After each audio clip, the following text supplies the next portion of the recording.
দর্শক, আজকে ত্রয়োদশ জাতীয় সংসদ নির্বাচন। এই নির্বাচনে এই ৮ আসন থেকেই লড়ছিলেন শরীফ শহীদ ওসমান হাদী। যে হাদীকে ভালোবাসতো না এমন মানুষ পাওয়াই বিরল। আমরা দেখতে পাচ্ছি সেই ভালোবাসার প্রতিদান কিন্তু সাধারণ মানুষ দেখিয়েছে।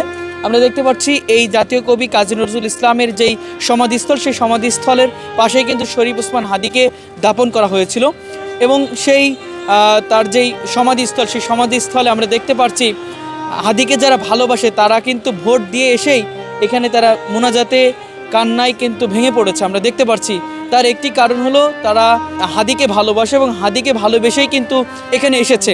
৬৫ দিন পেরিয়ে গেছে, হাদী আমাদের মাঝ থেকে বিদায় নিয়েছে এবং এই যে তাদের মধ্যে যে একটা হাদীকে ভালোবাসার যেই প্রতিচ্ছবি উঠে এসেছে এবং হাদীকে ভালোবেসে যে তারা এখানে এসেছে, সেই ব্যাপারটা কিন্তু আমরা জানার চেষ্টা করব। যেহেতু আজকে এই ৮ আসনে থাকার কথা ছিল হাদীকে, এবং হাদীকে কিন্তু ধর্ম বর্ণ নির্বিশেষে সবাই ভোট দেওয়ার প্রতিশ্রুতি দিয়েছিল। দেখতে পাচ্ছি বাচ্চাদের নিয়ে এই শরীফ ওসমান হাদীর মাজারের সামনে এসেছেন, একটু বলবেন কি কারণে? আসসালামু আলাইকুম। আসলে এটা নিঃসন্দেহে ভালোবাসার টানে এসেছি। এখানে আমাদের বাঙালি জাতির দুই বীর সাহিত্য আছেন। কাজী নজরুলের বিদ্রোহী কবিতার যে প্রকৃত বাস্তবায়ন, সেটা হাদী তার জীবন দিয়ে দেখিয়েছেন।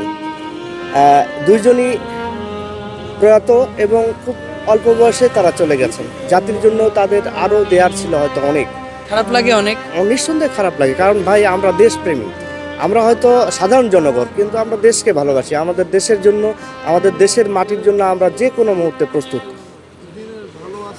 যারা আমাদের দেশের শত্রু, তাদের সাথে যদি আমাদের যুদ্ধ করতে হয় আমাদের দেশের মাটির জন্য, সদা প্রস্তুত। ইনশাআল্লাহ দেশ, জাতি এবং ধর্মের জন্য আমরা সদা প্রস্তুত জীবন দিতে। জানতে চাচ্ছিলাম, বাবা কেমন আছেন আপনারা?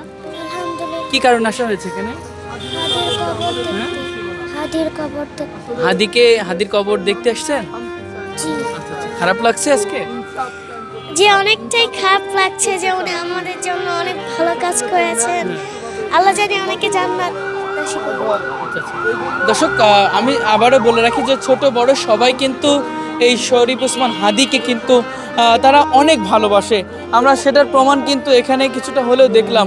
আমরা দেখতে পাচ্ছি শরীফ ওসমান হাদীকে ভালোবেসে বিভিন্ন শ্রেণী পেশার মানুষ এখানে এসেছে। কেউ কান্নায় ভেঙে পড়েছে, কেউ মোনাজাত করছে, কেউ সপরিবার এসেছে।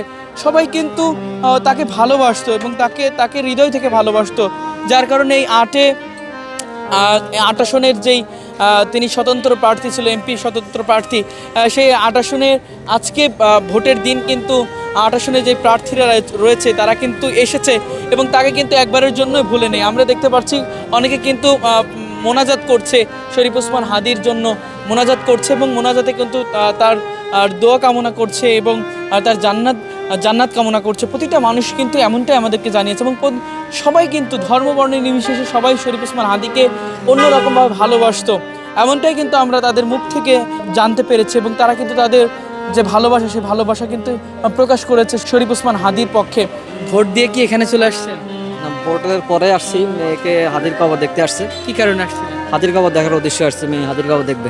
হাদীকে কি ভালোবাসেন? হ্যাঁ, আমি ভালোবাসি, উনিও খুব ভালোবাসে। খারাপ লাগছিল অনেক? অনেক খারাপ, অনেক কান্নাও করছে। বাবা, তুমি কি হাদীকে ভালোবাসো? হ্যাঁ, কি কারণে? উনি ভালো। আচ্ছা।